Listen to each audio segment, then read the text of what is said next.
नमस्कार दोस्तों, शिक्षण विधि के कुछ क्वेश्चन हम पिछले वीडियो में कर चुके हैं, तो चलिए शुरू करते हैं आज का वीडियो। आज का हमारा 31वां क्वेश्चन है, व्याकरण शिक्षण से नूतनो विधिरस्ति। व्याकरण शिक्षण की नवीन विधि है। उदाहरणानि प्रस्तुते नियम बोधनम।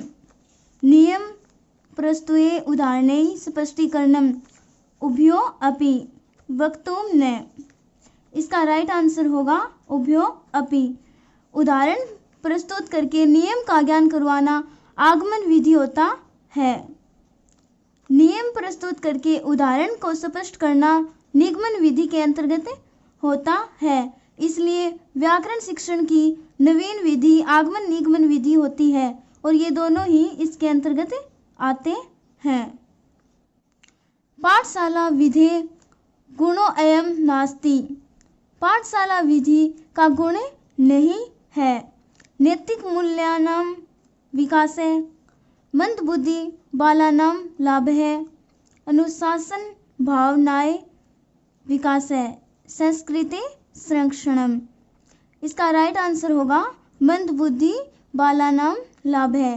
पाठशाला विधि का गुण मंदबुद्धि बालकों के लिए नहीं है।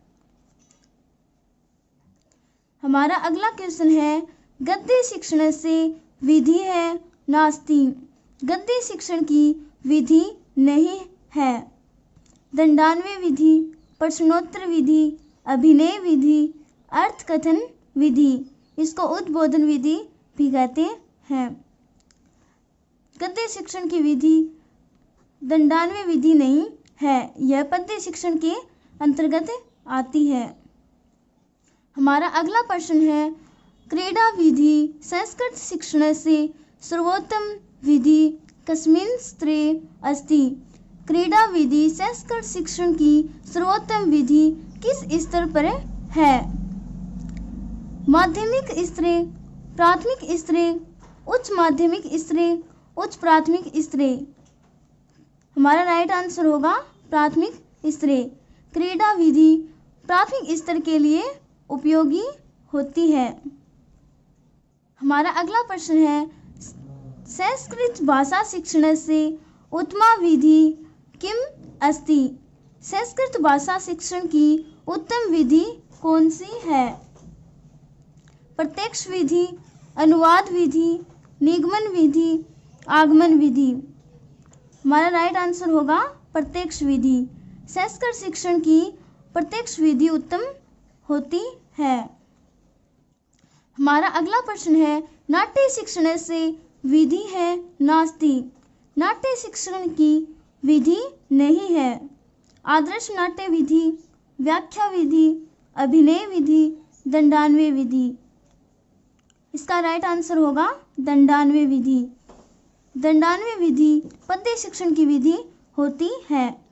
अभिनय, आदर्श, अभिनय और व्याख्या विधि नाटक शिक्षण के अंतर्गत आते हैं।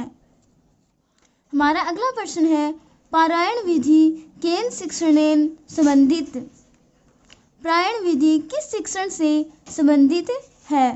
व्याकरण शिक्षण, गद्य शिक्षण, पद्य शिक्षण, नाट्य शिक्षण। हमारा राइट आंसर होगा व्याकरण शिक्षण। पारायण विधि व्याकरण शिक्षण की विधि होती है। निम्नांकितेषु वाचन क्रियाया सोपानम नास्ति। निम्नलिखित में वाचन क्रिया का सोपान नहीं है। आदर्श वाचन, अनुकरण वाचन, प्रस्तावना वाचन, मौन वाचनम। तो इसका राइट आंसर होगा प्रस्तावना वाचनम। आदर्श, अनुकरण और मौन वाचन वाचन क्रिया के सोपान होते हैं। हमारा अगला प्रश्न है, उद्बोधन रीतौ अंतर्भूता रीति है नास्ति। उद्बोधन विधि के अंतर्गत रीति नहीं है। अभिनय रीति, व्युत्पत्ति रीति, कथा रीति, दृश्य सर्वे साधन रीति। हमारा राइट आंसर होगा व्युत्पत्ति रीति। उद्बोधन या अर्थबोध विधि के अंतर्गत अभिनय, कथा और दृश्य सर्वे साधन आते हैं, जबकि व्युत्पत्ति रीति स्पष्टीकरण विधि के अंतर्गत आती है। हमारा अगला प्रश्न है, भाषाया तत्वम अस्ति। भाषा का तत्व है उच्चारणम, शब्द ज्ञानम, शब्द भेद है, सर्वे। इसका राइट आंसर होगा सर्वे।